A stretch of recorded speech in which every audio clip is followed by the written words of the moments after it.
On to Justice J.S. Verma and to Mr. Adithanar. Today, I think Mr. Swaminathan would surely approve of the recipient of the award of his name.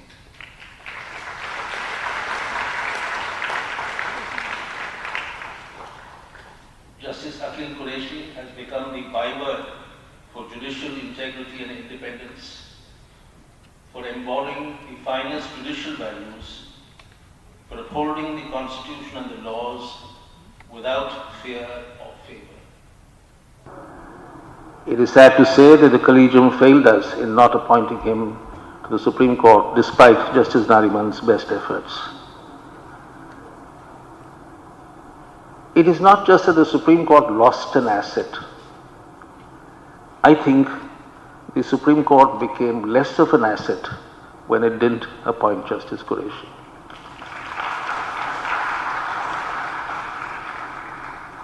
But surely it is no loss to Justice Qureshi. He will go down in history. When I told Justice Venkatachalaya that we're having a function to honor Justice Qureshi, he said, "Oh, the great martyr. Yes, you must honor him." So he will be like Justice Learned Hand of America, the one judge whom everybody said should go to the Supreme Court. It's a court of 9. Learned Hand didn't make it. But he's always called the 10th judge of the Supreme Court. You know, the other 9 come and go, but Learned Hand is always the 10th judge. So similarly in India, I think Justice Qureshi will always be the one who should have been there. So no retirement at all for you, sir. There is a formal introduction to him, there is a citation to him, and all that will be read out. So I will not dilate on that, but let me share a couple of other aspects. Justice Qureshi's great-grandfather, Imam Sahib Bawazir Qadri, had settled down in South Africa. He was deeply influenced by Gandhiji's ideas and joined him to return to India, leaving behind his business there.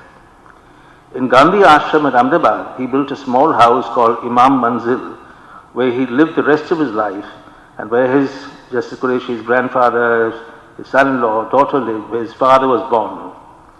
It was the property of the ashram trust and it was returned to the trust once grandfather passed away. It still stands there.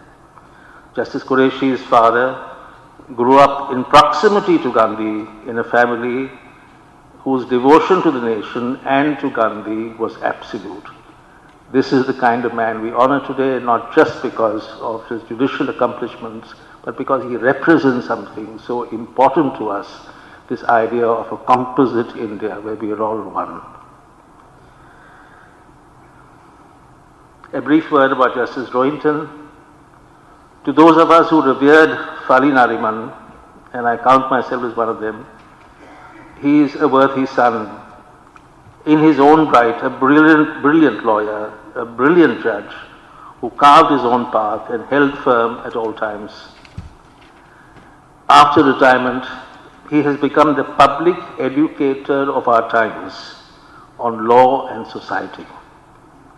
He speaks about great judges, great cases, great causes, contemporary legal developments. If you want, an education in law and society, please, you must visit Justice Nariman on his YouTube.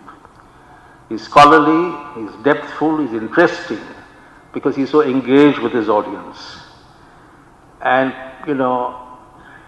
I've seen him, I've heard of him, I've watched him, briefly interacted with him. But there is so much learning in this man, so much to learn from him about law, about the universality of religion, about music, about living life well. Indeed, it's just absolutely. So I welcome both of them. This is a standout event. I must confess that I had some difficulty in the preparation of this event because Justice Nariman said, the function belongs to Akhil Qureshi, I will not speak longer than him. And Justice Qureshi said, nothing doing, Justice Nariman is senior, I will not speak longer than him. So I was facing this grim prospect of, function where both my star speakers strove to take the minimum amount of time possible. But luckily we have arrived at a happy compromise and both of them will speak for half an hour. But I want to tell you, sirs, that half an hour is your floor. For this audience, you have no ceiling. Thank you very much, all of you.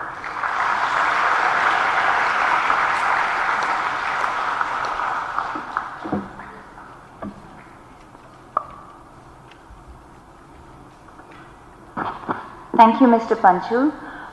We would now like to invite Advocate General of Tamil Nadu, Mr. P.S. Raman, to deliver the presiding address.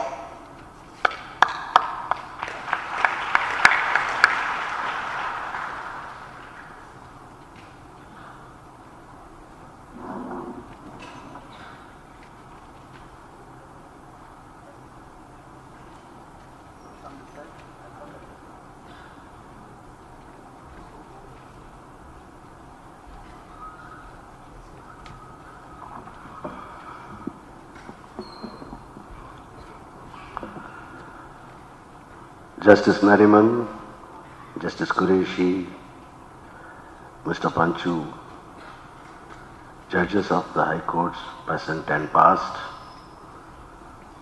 fellow members of the bar, ladies and gentlemen, members of the press, and above all you law students who have come here in such good strength. Good morning and vanakkam. Those of you who spared your Sunday morning to be with us will definitely not be let down because of what we are going to have unfold through the presence of these two distinguished speakers. I deem it a privilege, and a great privilege at that, to have been approached by the juniors of late Govind Swanathan to preside over the SGS award function for ethics in the legal profession that is being conferred on the renowned jurist Akil Qureshi, former Chief Justice of Tripura and Rajasthan.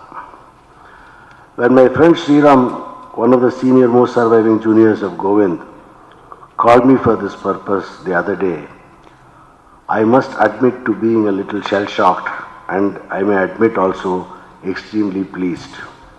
The reason for my exuberantly positive response is not far to see.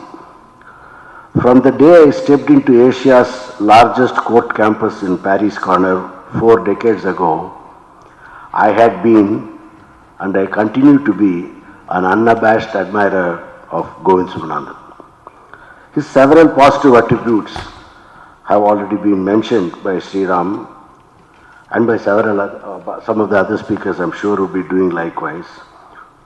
For me, the four foremost qualities of Govind which I remember most were: 1, of course, his extraordinary legal competence; 2, his absolute integrity; 3, his protection and support to junior members of the bar; and above all this, his sheer style and elegance, coupled with the felicity of language anyone would die for.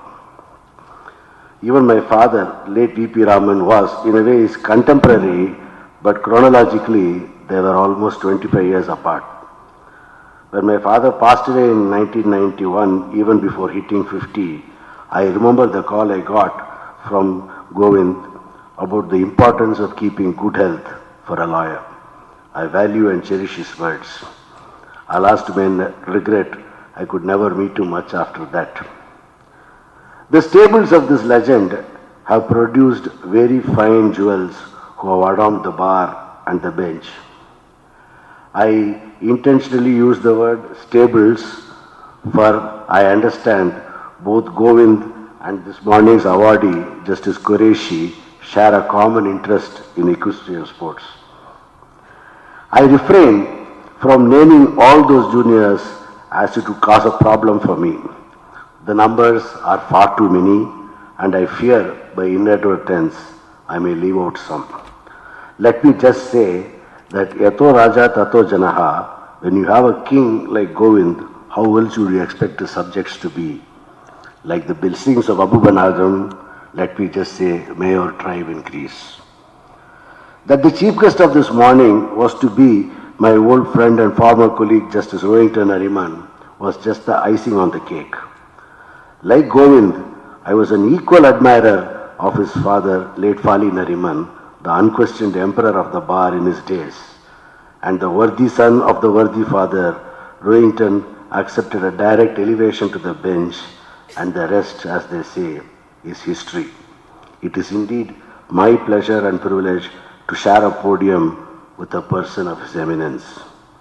I may jokingly add that it is also my fear, because everyone knows his eloquence and erudition. Thankfully, I precede him in speaking.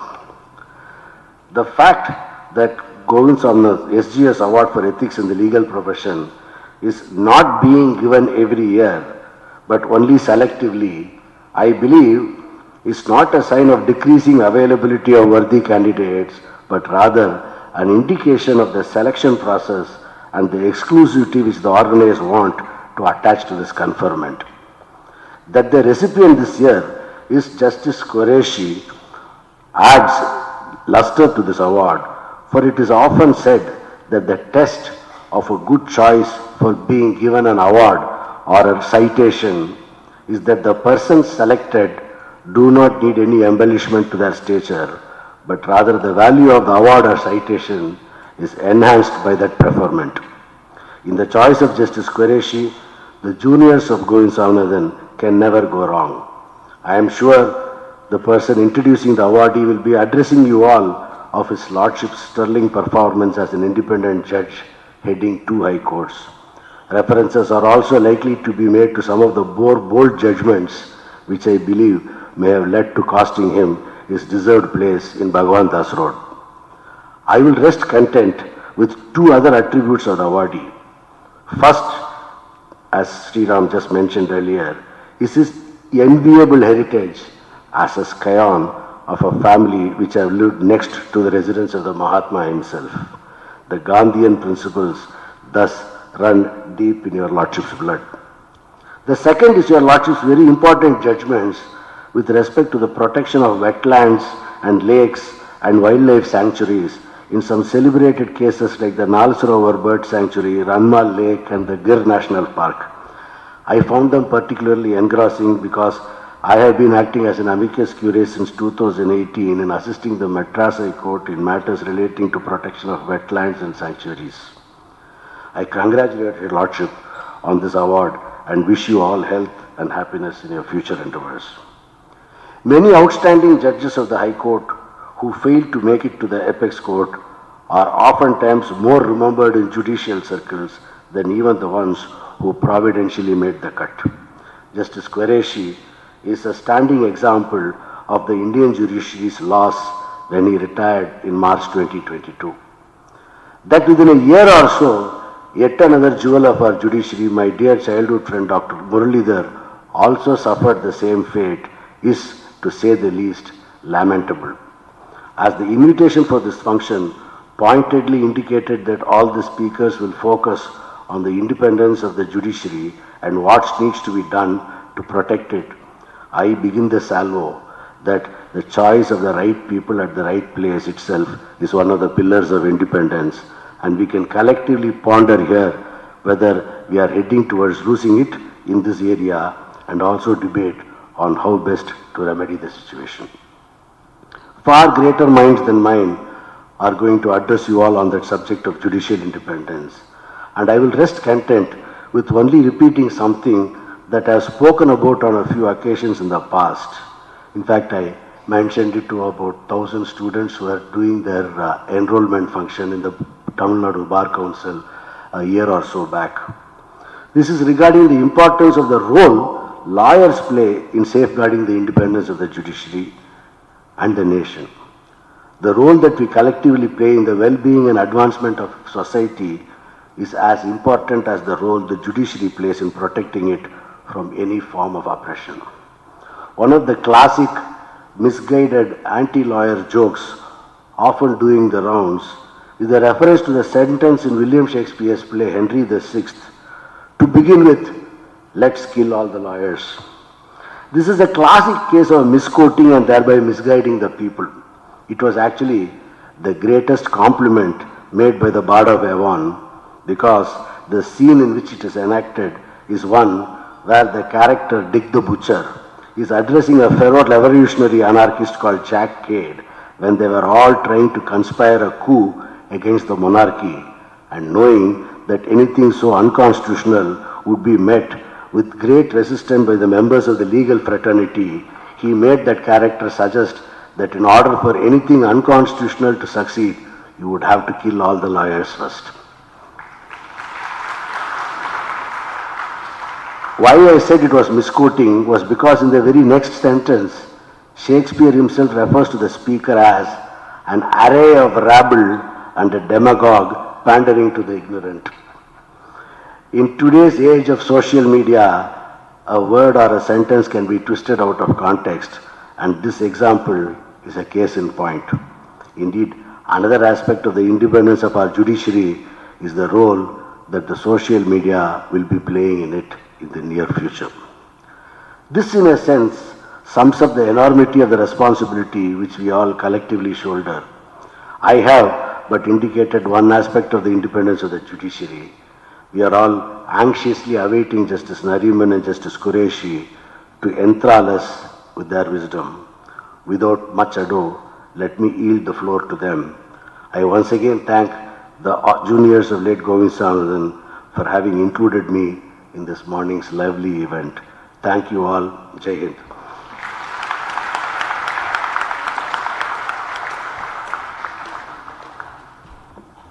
Thank you so much, Advocate General. Now, I'd like to call on M. Vaidyanathan, Advocate, to read out the citation to confer the award on Justice Qureshi and the memento. Good morning to all.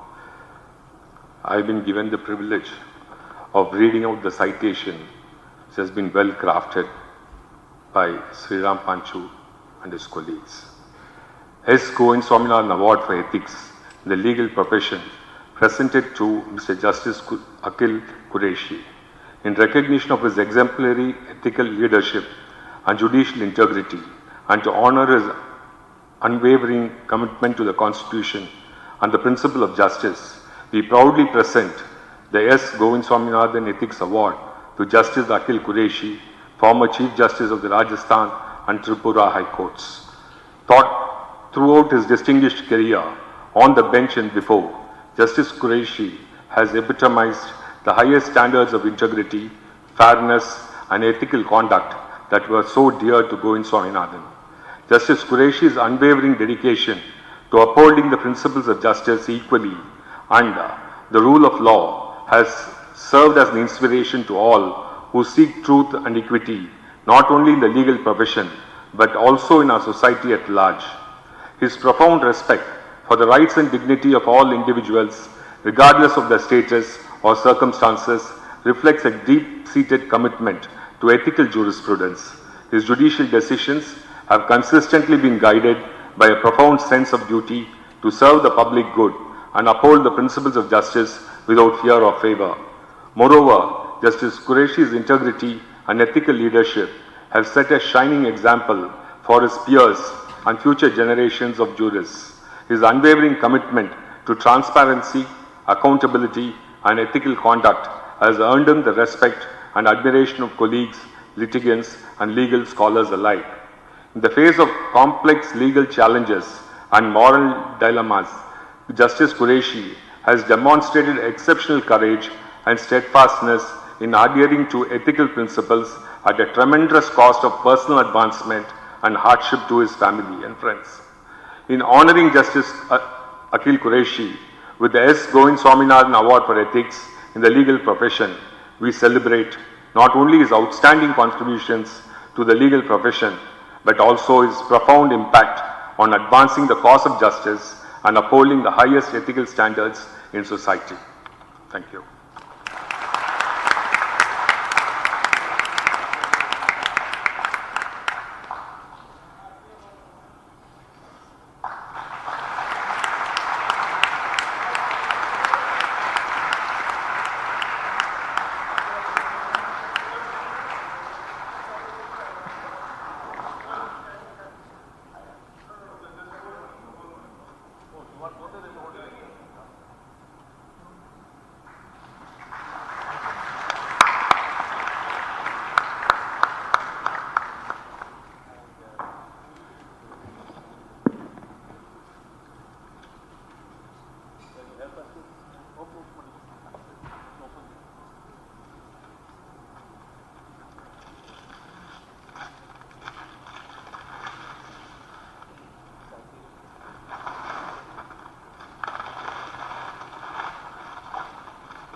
I would now like to call upon Law Lecturer Vikas Muralidharan to please introduce Justice Qureshi.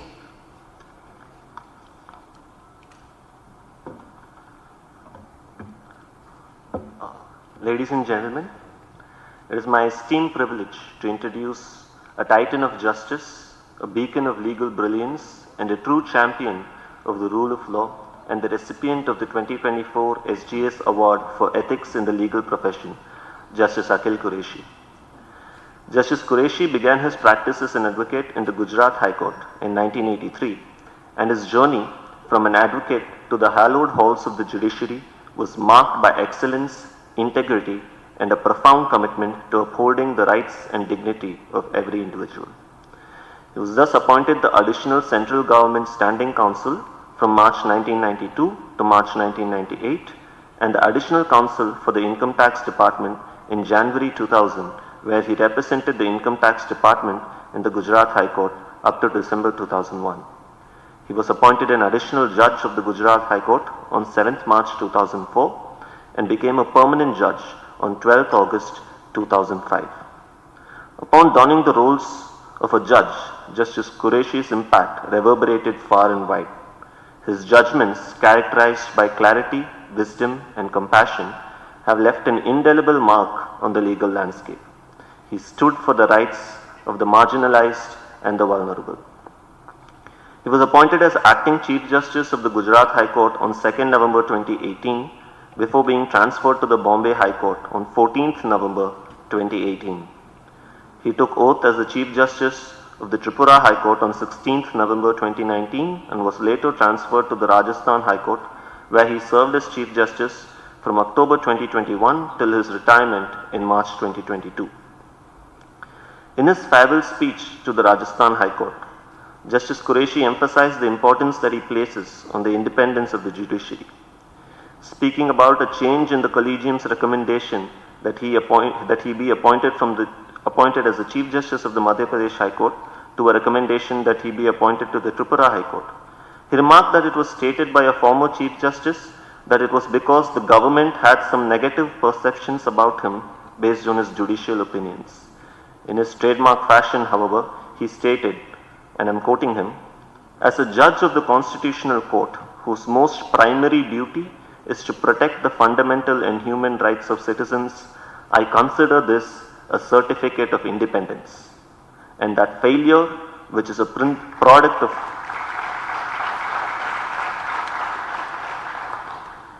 He also stated that failure, which is a product of principled living, is more satisfying than success which is founded on compromises.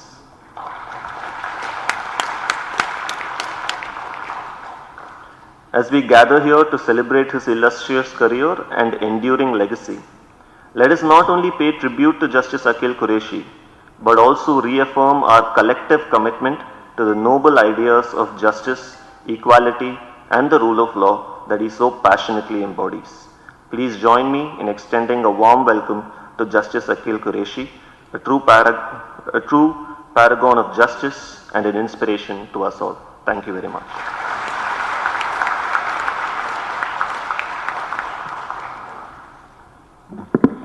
It gives me great pleasure to now invite Justice Akhil Qureshi to make his acceptance speech and to speak on the topic of the importance of the independence of the judiciary and what needs to be done to protect it.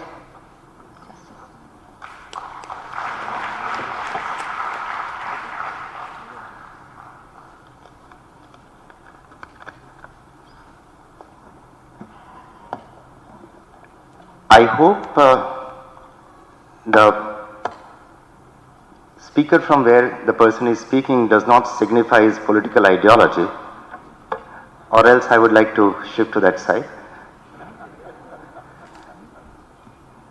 Good morning, everybody, my esteemed guests, dignitaries on and off the dais, friends, ladies and gentlemen. I'm overwhelmed and I do not know where to begin with. Let me start with an honest admission. Despite being deeply impressed by the culture, the heritage, the history and the language and art of this region, I know very little about it. I was posted in 4 high courts, unfortunately none of them south of Vindhya. And my exposure to this place is principally through some books and as a tourist. I remember Malgudi days where the author says that in Madras, when a student comes home with exam results, the first question asked is, how many marks did you get in mathematics? And when the answer is 98 out of 100, a stern question is asked, where did those 2 marks go? Or through South Indian food, which when I was growing up in Ahmedabad was served in only one restaurant, run by a Marwadi family catering to Gujarati tastes, totally mutilating the authentic taste. So if you ever happen to visit Ahmedabad, please do not visit it.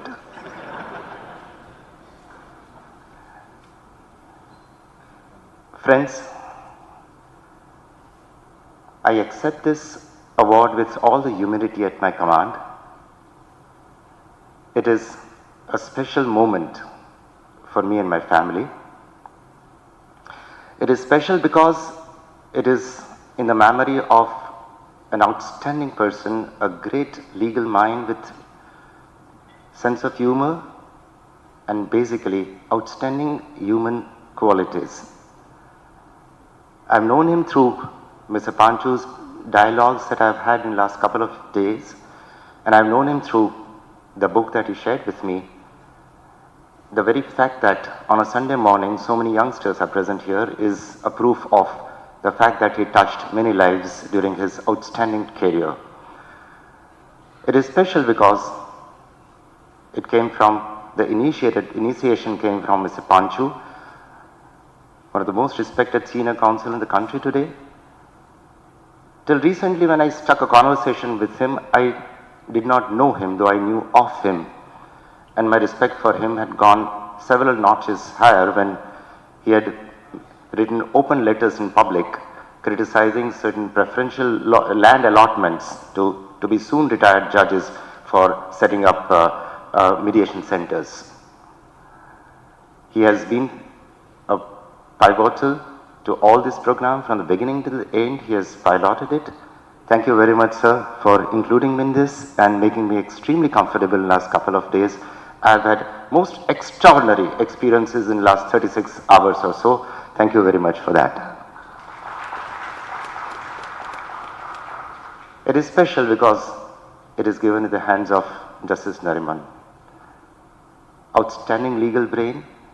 He has left his deep imprint on the legal landscape of the country, be it IBC, be it arbitration, be it taxation. He has left his footprint, and more than that, through his words, deeds and actions, he has shown what courage, what determination, what a single individual can do. Thank you very much, sir, for this.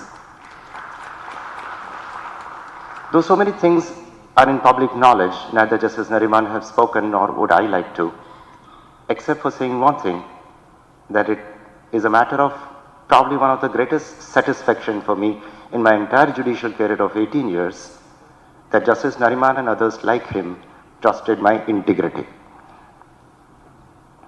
It is also special because it is for ethics. When I became a judge on 7th of March 2004, I made a promise to myself that at the end of the day, when I demit the office, it would not matter to me if the people said that he was not a brilliant judge, as long as they say that he was as straight as they come.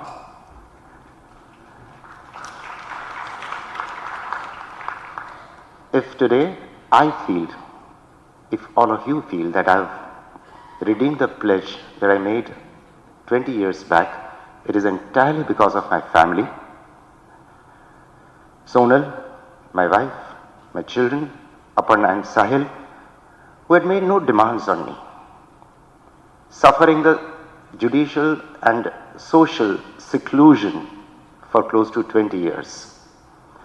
And my dear friends, who made enormous sacrifices for me, upholding my integrity, my image, making personal sacrifices at all levels.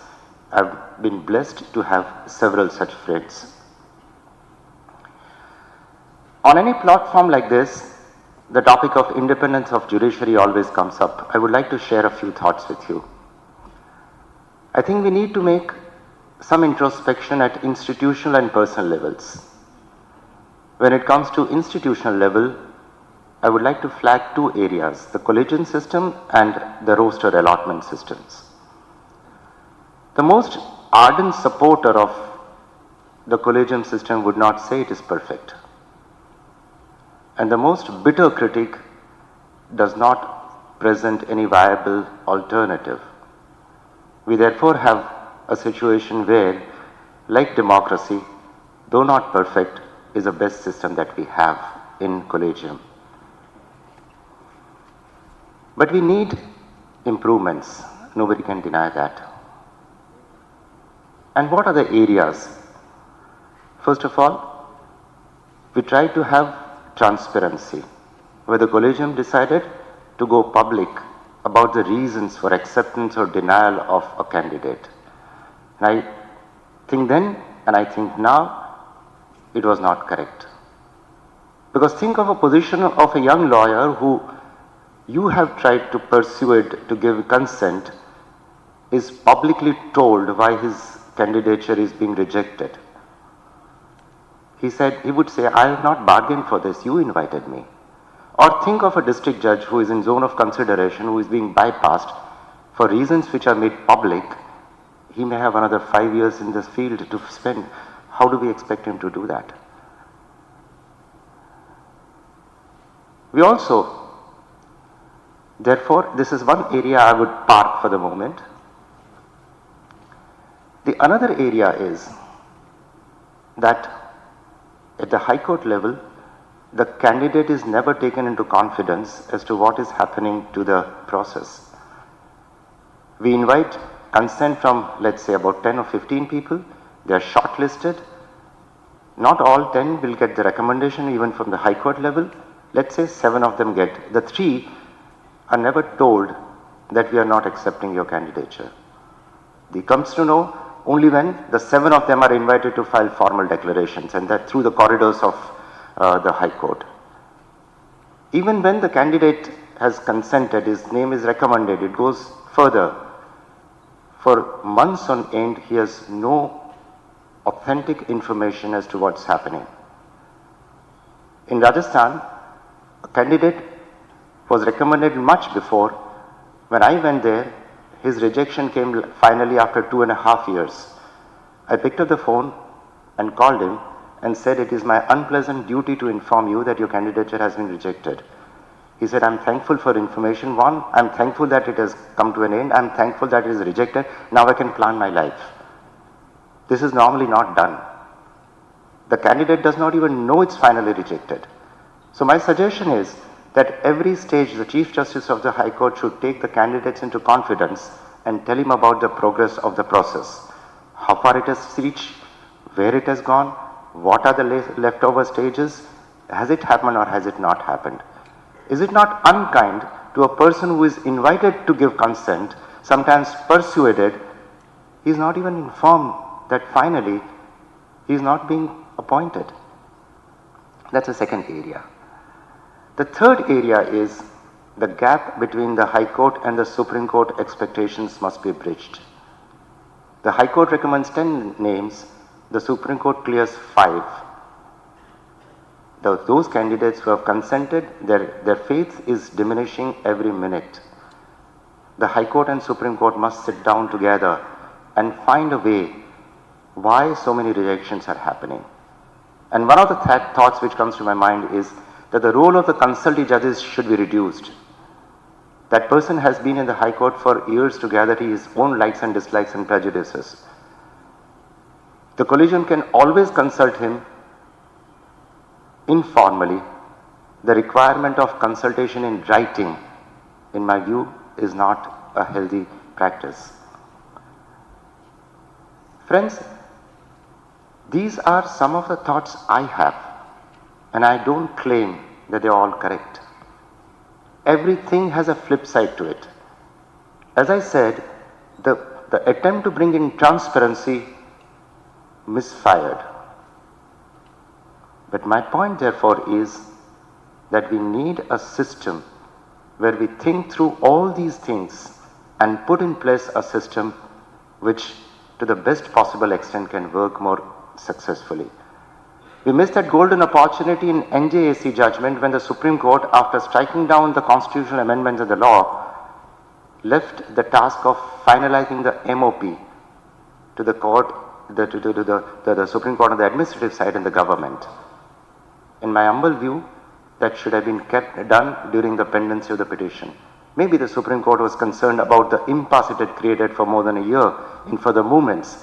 But then the first part of the judgment could have been declared, matters could have been kept alive, the Supreme Court could have been in session and then put in place a system which could have been far more efficient. My humble view is that 3 wise men and women, sometimes 5, are not enough to grapple and grasp all the aspects of the system that needs to be corrected.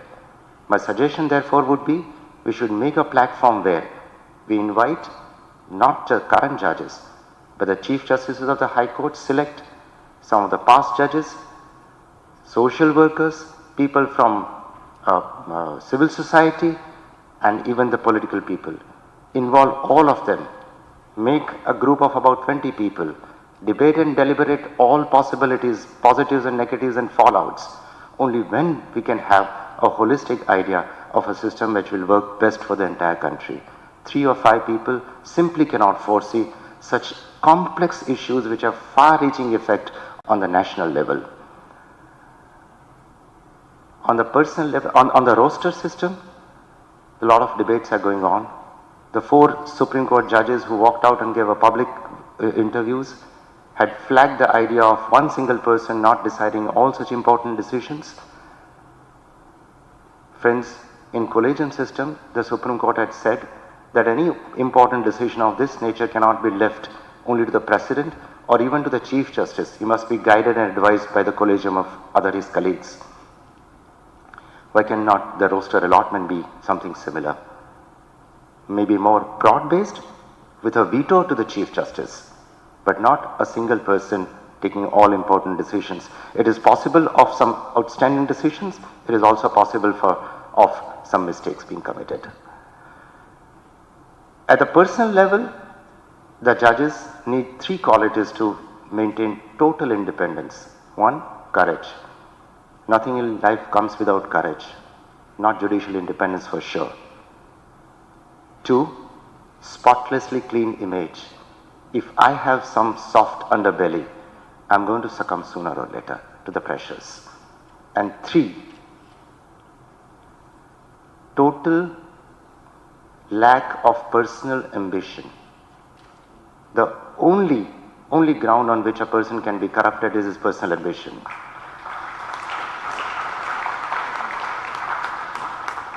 Have no personal ambition, you have nothing to fear. And those who are used to playing around people's ambitions do not know how to deal with you. Friends, at the most elementary level, the judicial independence is not all about independence from executive or executive interference. It is far more nuanced. But in simple terms, my basic understanding is that anything, any action, any order, any judgment that a judge takes, which is different from his legal understanding, is going away from judicial independence. Nothing should matter to a judge other than his legal understanding, and if he expresses his legal understanding in his orders, that in my book is totally judicial independence. But at the end, we cannot have independent judiciary without independent bar. An active, vociferous and fiercely independent bar alone can bring judicial independence. Friends, I would like to share a few more thoughts on other ideas. I was born about 13 years after India became independent. When I was growing up, those existential challenges were still facing the country.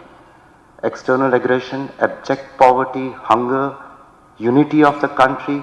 The princely states and the princes took a while of persuasion and sometimes force to understand that in modern India, monarchy has no place. The time is up. India had fought 4 wars in quick succession, and war is a costly business. It leaves its impact on the country, on the society, on the economy. So when I was growing up, the nationalistic fervor with cautious optimism was in the air. On occasions like 15th August and 26th January, the speakers would tell us that it has taken many sacrifices of human lives. Millions of people have suffered for this independence to be achieved. Do not ever allow this independence to be frittered away. Do not ever surrender it. Sar kata sakte hain, magar sar jhuka sakte nahi. That was a slogan. Today, more than 7 decades after independence, we do not face those challenges. Due to relative stability, an idea of India has emerged and evolved. An idea of India where there is modern, liberal, scientific outlook. An idea of India where religious freedoms are non-negotiable, where tolerance is a virtue and not a weakness, where social, political, economic justice is a continuous onward march, where where diversity is as important as unity, and where federal polity of the Constitution is respected as much as the power of the Union. If I were to speak to young students today on 15th August, I would say, do not allow this idea of India to be mutilated.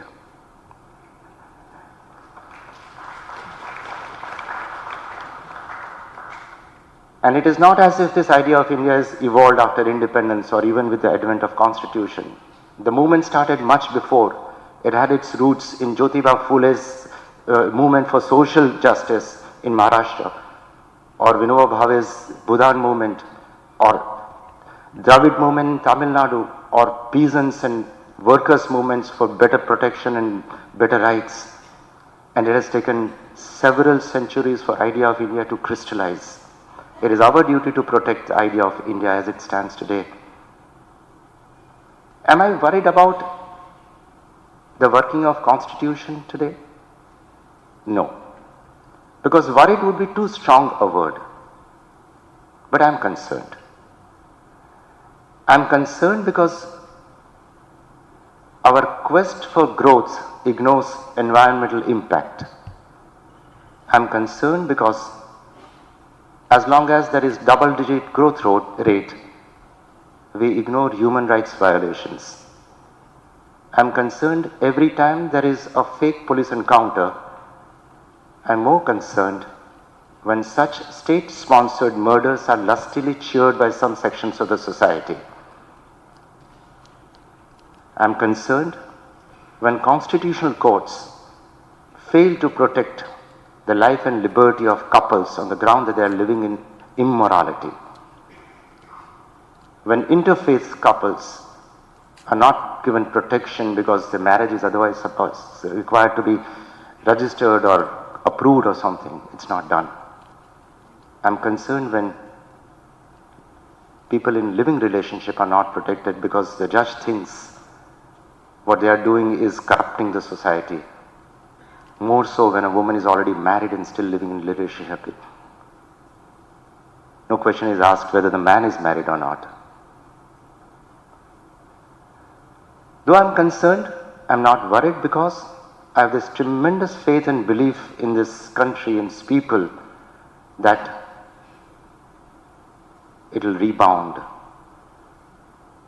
And my hope is not based on eternal optimism, an eternal optimist though I am, it is based on hard evidence. Because we have seen, when the Constitution of India was being framed, it was under the shadow of some of the grossest possible human rights violations and colossal loss of life and property post and pre-partition. And despite this, when the Constitution was framed, it did not carry any of its rancor and bitterness. It is premised on fraternity and world peace, where protecting the minorities' rights was at the core of many discussions in the Constituent Assembly. We have seen that for about 25 years after introduction of the Constitution, the Supreme Court failed to grasp the mood of the nation and failed to keep pace with the people's expectation of the change of society and social changes. Every time the social changes were brought up, the Supreme Court sided with status quo. We have seen how the movement from within and the exertion of pressure from the public demand, the Supreme Court slowly changed its stand.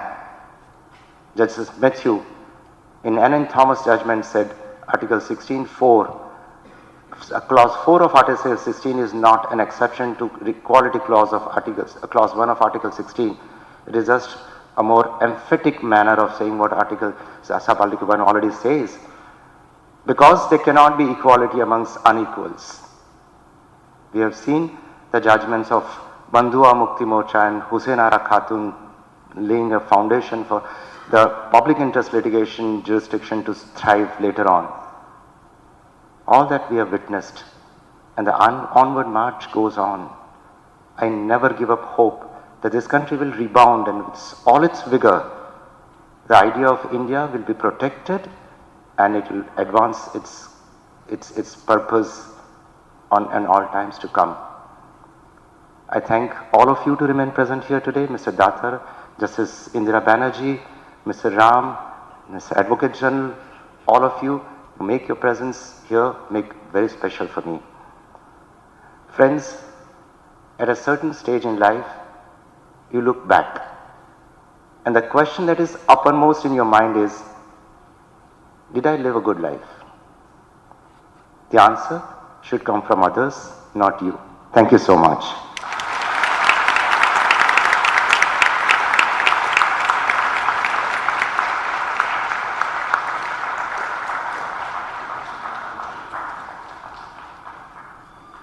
Thank you, sir. I would now like to call upon Advocate Suchindran to please introduce Justice Rohinton Nariman.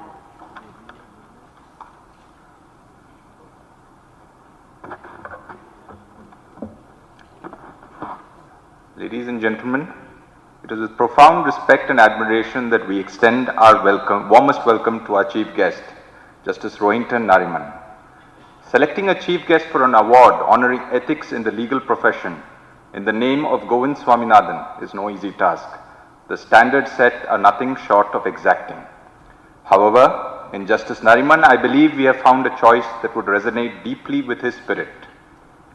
For Justice Nariman stands as a testament to the Renaissance spirit within the legal profession, a multifaceted individual whose journey spans the realms of priesthood, law, comparative religion, history and music, besides his roles as a senior advocate, Solicitor General and a Supreme Court judge. Justice Nariman's educational journey from Bombay's Cathedral and John Cannon School to Harvard Law School embodies a lifelong commitment to excellence that permeates every facet of his remarkable career. Following a brief tenure practicing maritime law in New York, he returned to India, swiftly making his mark in the Bombay High Court and later the Supreme Court, where he joined the chambers of Senior Advocate K.K. Venugopal, who, and I can personally attest to this, on many occasions till today regards Justice Nariman as the most brilliant talent to pass through his chambers in its nearly 70-year history.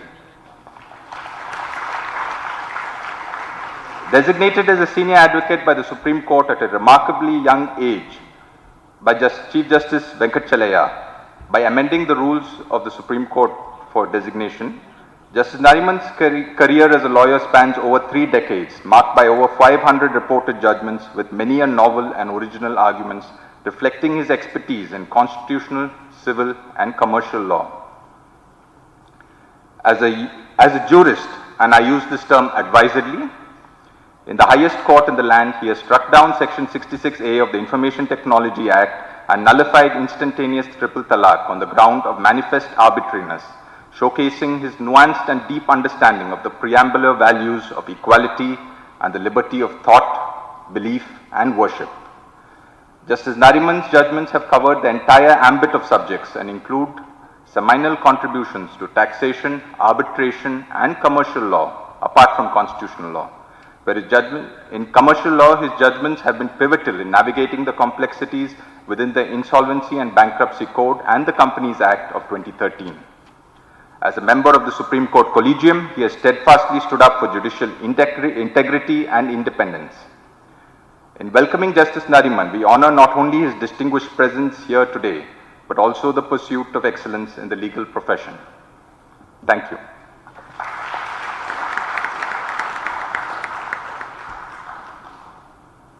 It gives me great pleasure to call upon our chief guest, Justice Mr. Rohinton Nariman, former judge of the Supreme Court of India, to please speak on the topic of the importance of the independence of the judiciary and what needs to be done.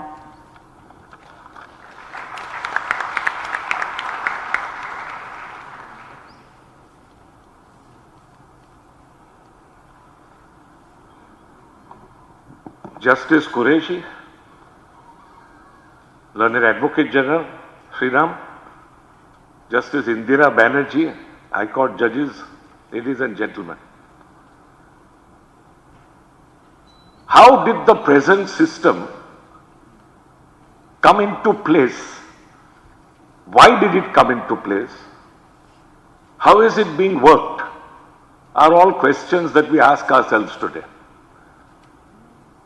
I want to take you through a brief history of how we have ultimately come to the second judge's case, what it really laid down, how it is being worked today, and whether any better system is possible. Mind you, I have really struggled with myself to try and think of some answer, and I have come up with one, which I'll share with you today. But to begin at the beginning, the founding fathers had an array of judicial systems and judicial appointment systems before them. And they really focused on two. One, the US system in which judges don't count at all. And the other, the English system, where you had a Lord Chancellor wearing three hats. So that when he wore the judicial hat, he sat in the House of Lords as its presiding officer. When he sat otherwise, he sat as a member of the executive, being a minister.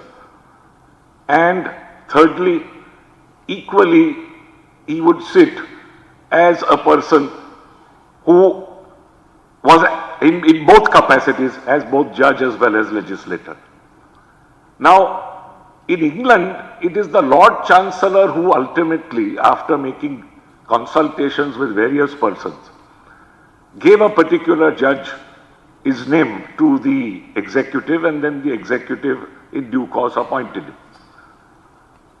The American system, though it involved the president alone initiating appointment, and the upper house, the Senate, ultimately by a simple majority saying yes or no to the person, is not a system that commends itself for many reasons.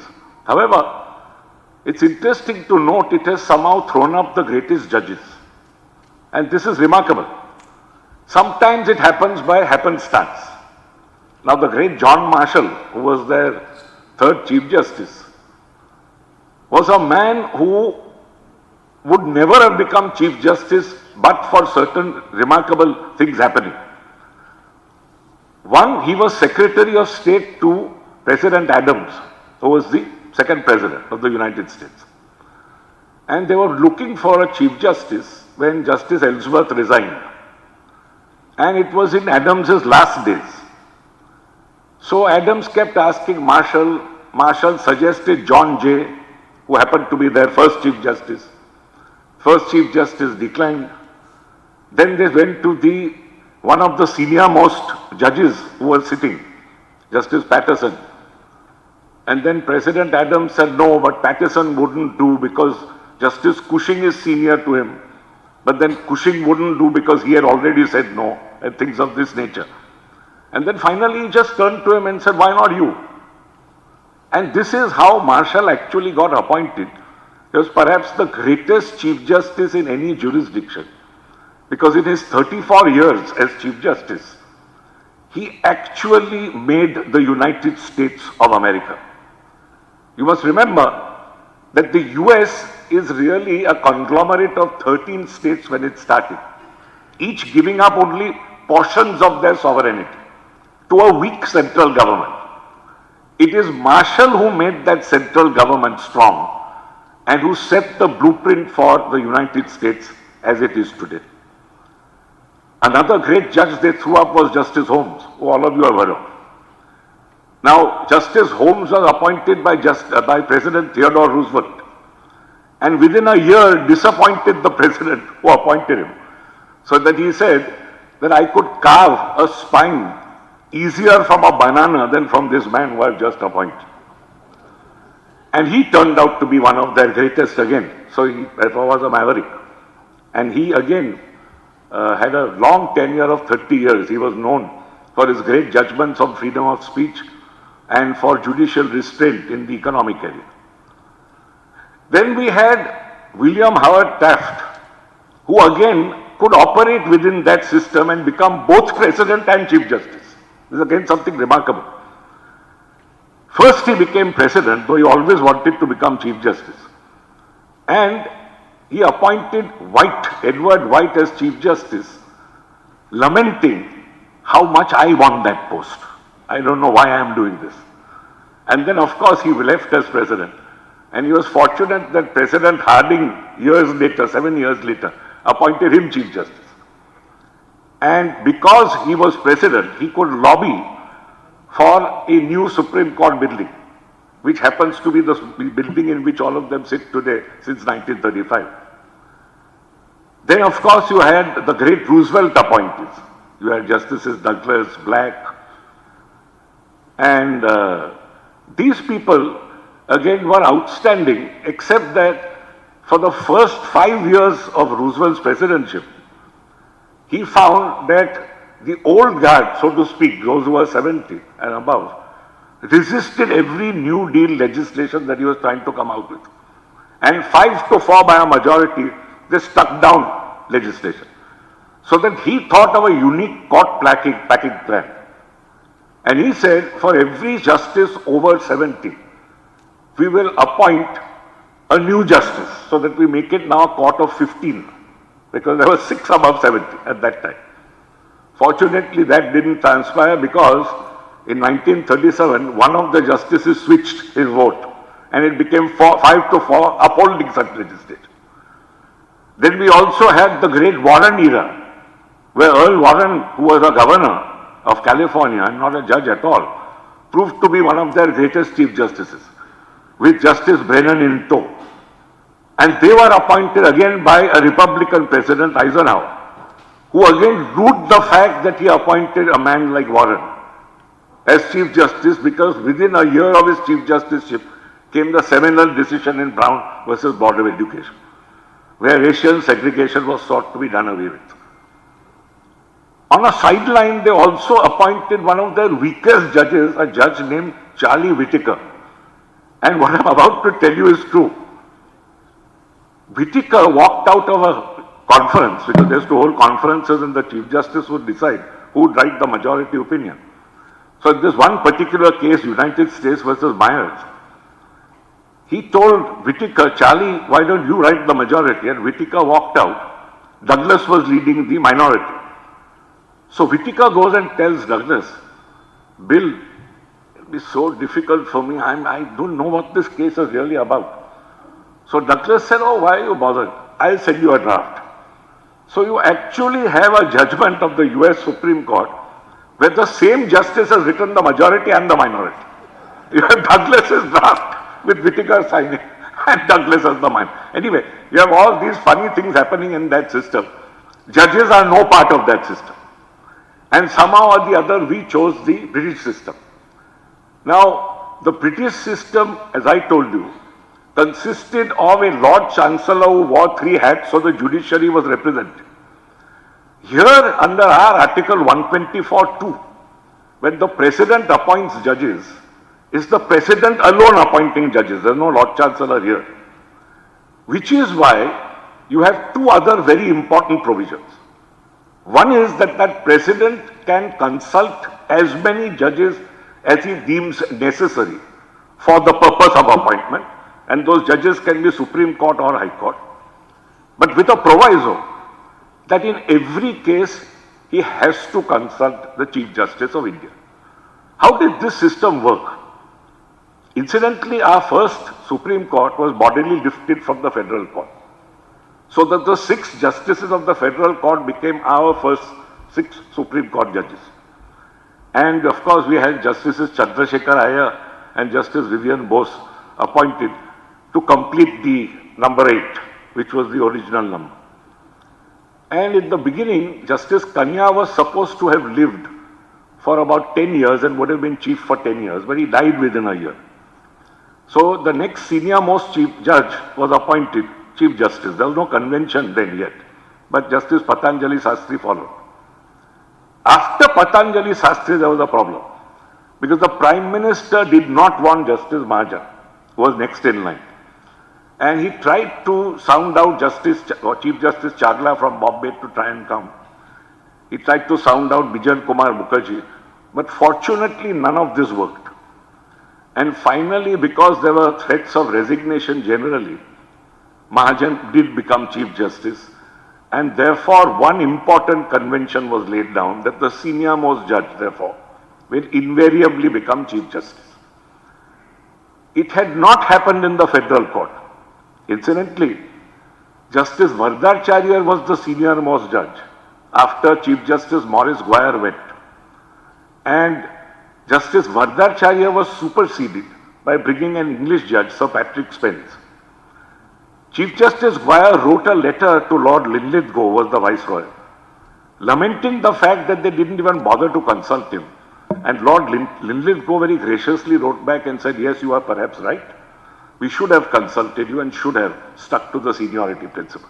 But anyway, fortunately, after the Mahajan episode, seniority as the senior most judge would then become Chief Justice was something that was set. Also in the first 18 years, the system worked well, because 2 other conventions also developed. One was that the Chief Justice would give a name and not the other way around. So the Chief Justice would give a name for a vacancy in the Supreme Court, and the executive appointed by and large, unless there was something radically wrong, in which case either the Chief Justice accepted it, or if the Chief Justice insisted, then the executive deferred to the Chief Justice. In fact, in the case of Justice Raghubar Dayal, it actually deferred to Chief Justice Sinha because it voiced strong objection, but Chief Justice Sinha overruled them. And that went on for about 18 years. The problem really arose for the first time when Hidayatullah became Chief Justice in 1968. And he wanted 2 persons at the end of his tenure, Chief Justice Kotwal from Bombay and a judge called Justice Menon, both of whom were not appointed. So Chief Justice Hidayatullah left without 2 persons being appointed for the first time by the executive. Justice Shah, who followed, had a short tenure of 30 days, and in those 30 days wanted Justice Bhagwati to come up at that time. And the executive said no. So already we find that there is erosion creeping in. And then finally in Chief Justice Sikri's time, we actually had a reversal of roles because the government now started giving names. The Law Minister actually gave Chief Justice Sikri 2 names, that of Justice Chandrachud and Palekar. And the Prime Minister herself gave 2 names, that of Justice Dwivedi and Justice Beg. But when they gave the names of Justices Krishna Iyer and Nagendra Singh, who later became our World Court President, Justice Sikri put his foot down, and they listened to Justice Sikri, at least insofar as the putting of his foot down was concerned. But the greatest threat really came after Kesavananda Bhatt. All of you know that by a 7-6 majority, the basic structure doctrine was laid down and the absolute eve of Chief Justice Sikri going. And as soon as the judgment was pronounced and the Chief Justice demitted office, 3 judges were superseded.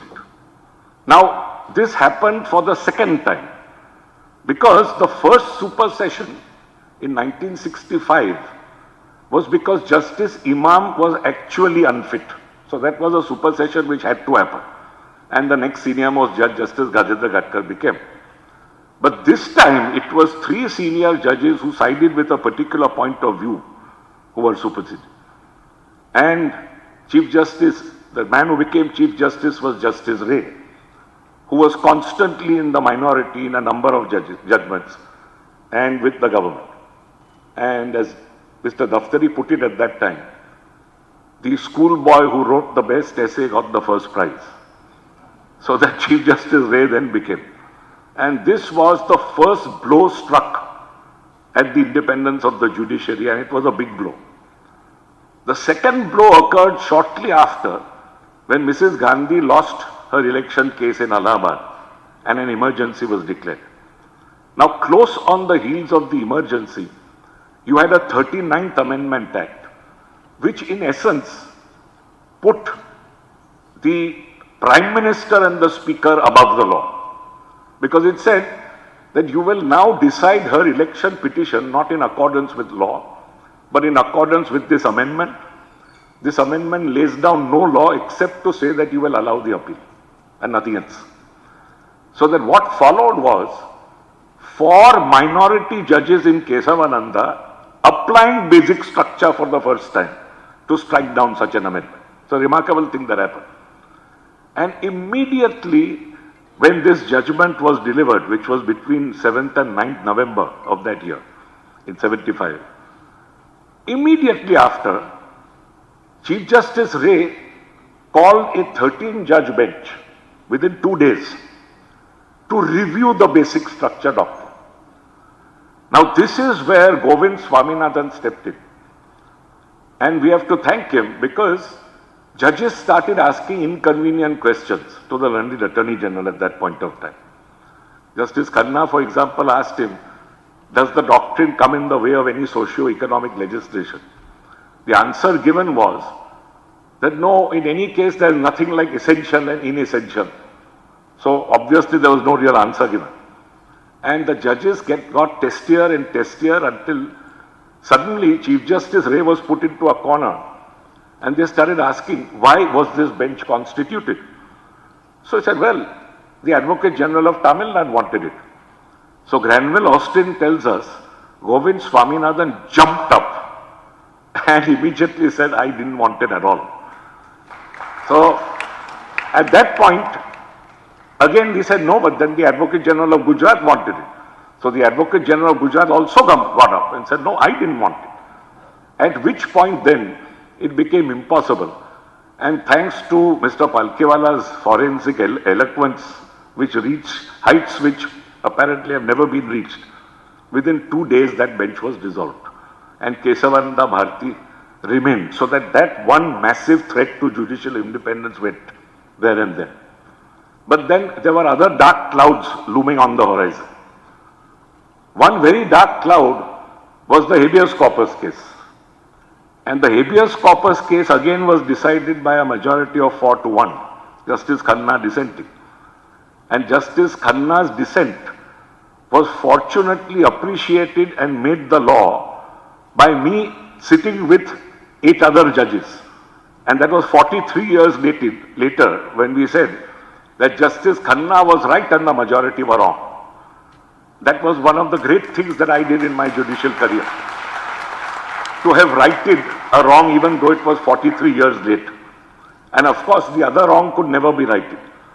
He was superseded because of that judgment, with Mr. Palkhiwala writing a brilliant article in which I think the last line read as follows, that to the stature of such a man, the Chief Justiceship of India can add nothing. So this was the second very, very important blow to judicial independence. A third blow was 16 judges who were courageous like Justice Qureshi and who were transferred as a result. And that led to the judgment in Union versus Sankal Chand Sheth, because Justice Sheth was one of those who had struck down orders under MISA, that is the Preventive Detention Act at that point of time. And again by a majority, the court ultimately held that everything was within the hands of government. The transferee judge need not be consulted before he is transferred. And consult means consult. Of course, due weight will be given, but the ultimate decision is that of the government. So, that was the first blow that was really struck against judicial independence. And then after Sankal Chand Sheth judgment, our courageous Justice Khanna became chairman of the 80th Law Commission. And Justice Khanna then suggested something remarkable. He said that, look, for the first time, we should have a Chief Justice flanked by senior judges. This happened for the first time in 1979. And in his report, he said that you should be flanked by 3 senior judges when it came to Supreme Court appointments and 2 new senior judges when it came to High Court appointments.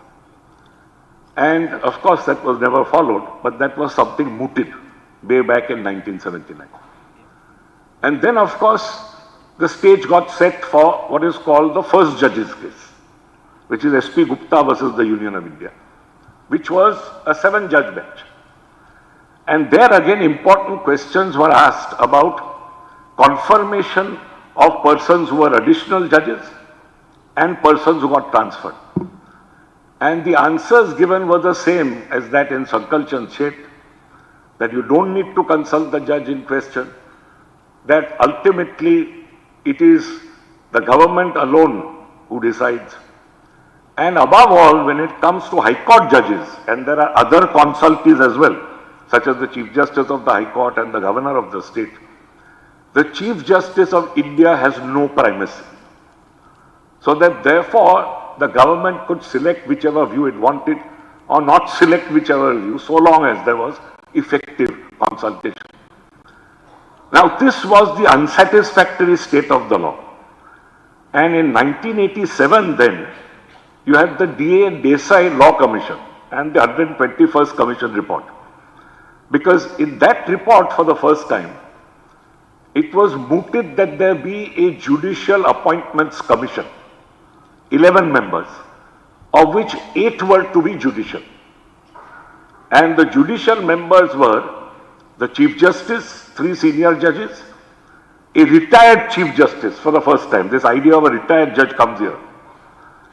3 Chief Justices of High Courts making up 8. And then you have the Attorney General, the Law Minister, and 1 academic. This, of course, didn't again bear fruit. And then finally you had a 2-judge bench look into the matter again in Subhash Sharma in 1990. And that bench doubted the correctness of the first judge's case, which is how a 9-judge bench got constituted. And this is how we now come to our present system. Because the 9-judge bench now held for the first time that independence of the judiciary is part of the basic structure of the Constitution. Therefore, every article that is viewed will be viewed in this light, the light of this principle. And when you view it in the light of this principle, Article 124(2) and 217 take on a completely different meaning. So that now, when it is mandatory for you, the government, to consult the Chief Justice, consultation is no longer just consultation, it is concurrence. So that for the first time, the view of the Chief Justice became binding on the government. Second, and equally important, for the first time, the Chief Justice was not trusted alone. He had to be flanked by 2 senior judges at that point of time. And the same for the High Court Chief Justice and the Governor, who had to be consulted. And above all, primacy was to be given to the view of the Chief Justice of India, so flanked. So this actually turned the tables and turned the entire present system at that point of time on its head. So much so that judicial appointments now were in the hands entirely of the judges. Other important things were also laid down in that judgment, which unfortunately have not been followed. One is a timeline within which the other constitutional authorities have to respond. Now, 6 weeks was laid down by the majority judgment, in which the Chief Justice gives his view or his name to the government. Government has to respond, and 6 weeks are given. Suppose it's a High Court judge. Various authorities have to know what each authority has said, so a further period of 6 weeks is given. At the end of which, if there is a reiteration which is unanimous, that is, all three say, the Chief Justice and the two senior judges, say that you have to appoint, then the government has to appoint within 4 weeks. Now, all this is laid down but has never, unfortunately, actually been followed. So, the system is not a bad one. The system, unfortunately, has never really been followed. And nobody has ever said that, look, 6 weeks have passed, how are you still sitting on the file? In fact, that's not the question.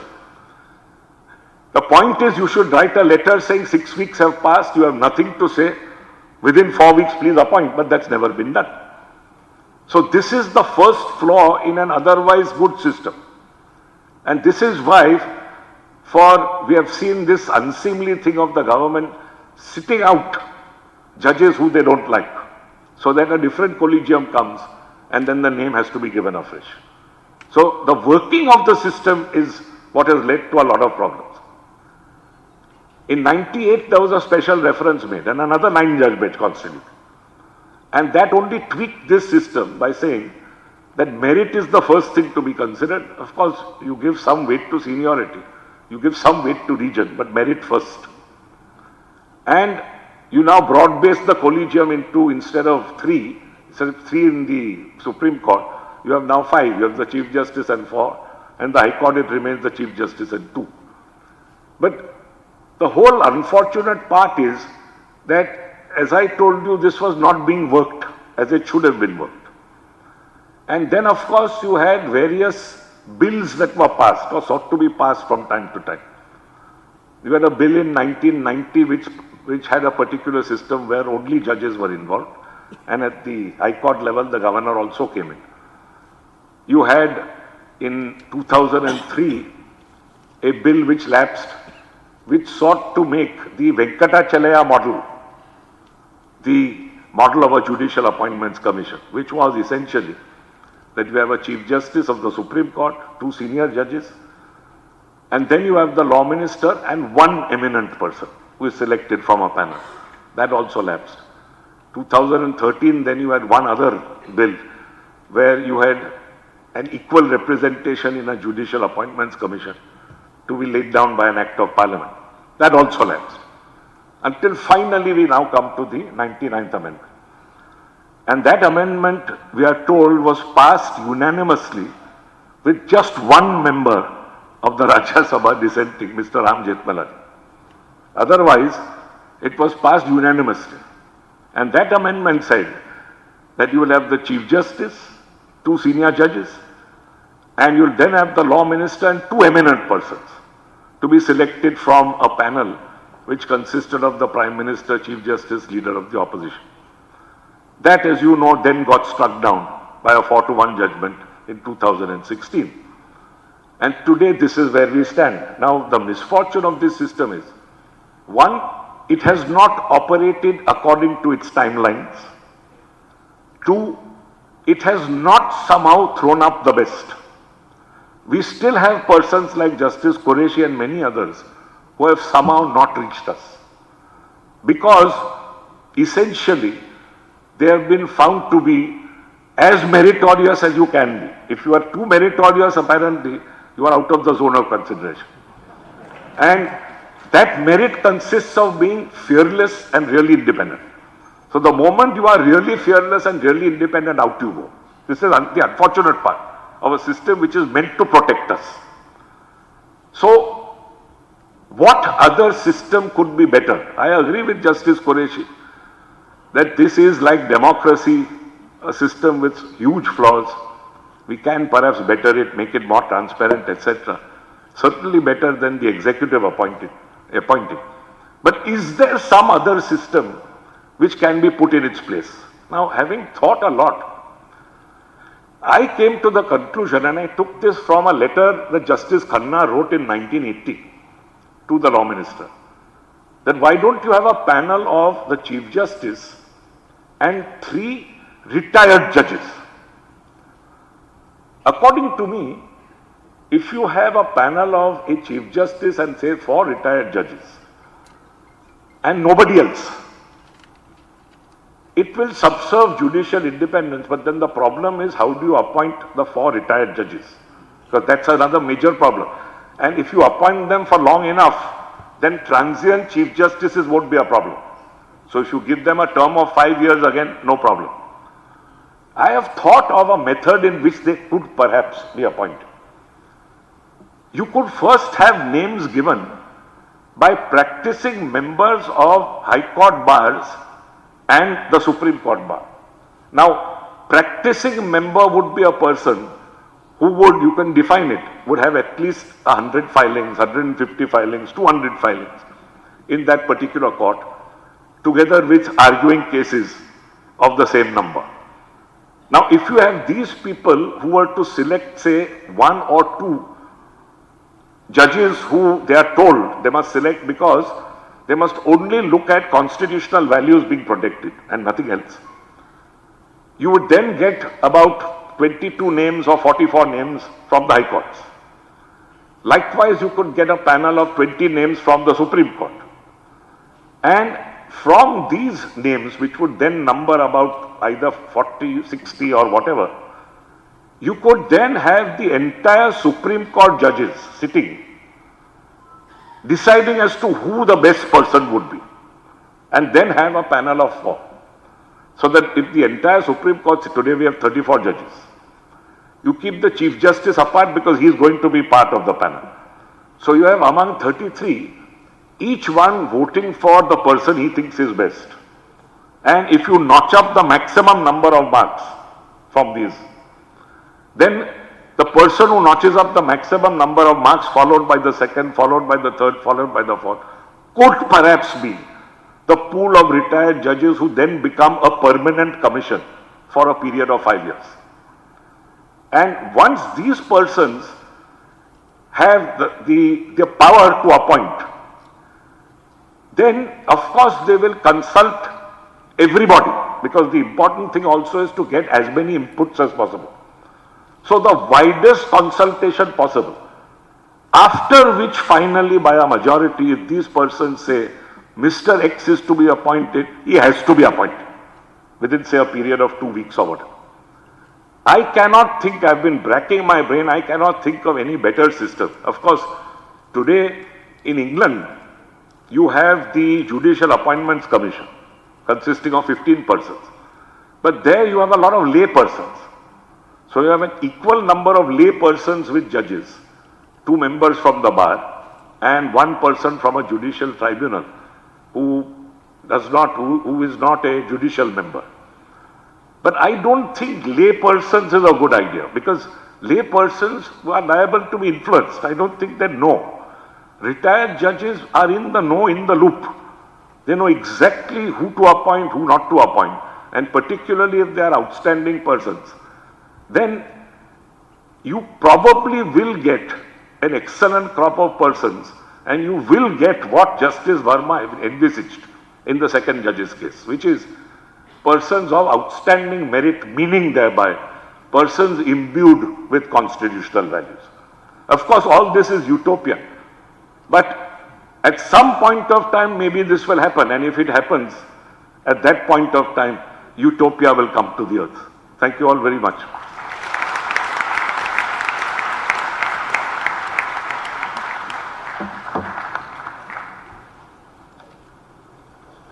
Thank you so much, Justice Nariman, for those words and thoughts.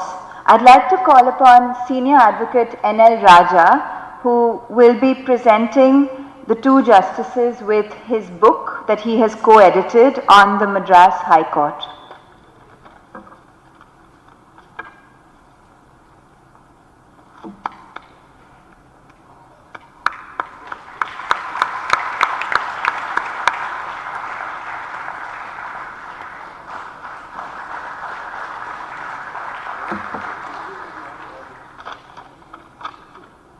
Thank you, Senior Advocate N.L. Raja. And now I'd like to call upon Advocate Aparna Mukherjee to deliver the vote of thanks.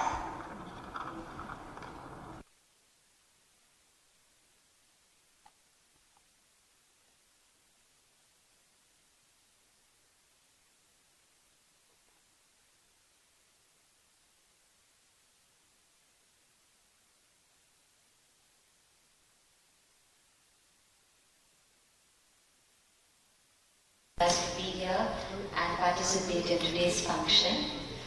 We've heard really good speeches from all the members of the dais, and I'm really embarrassed to be carrying a piece.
Advocate General P.S. Raman and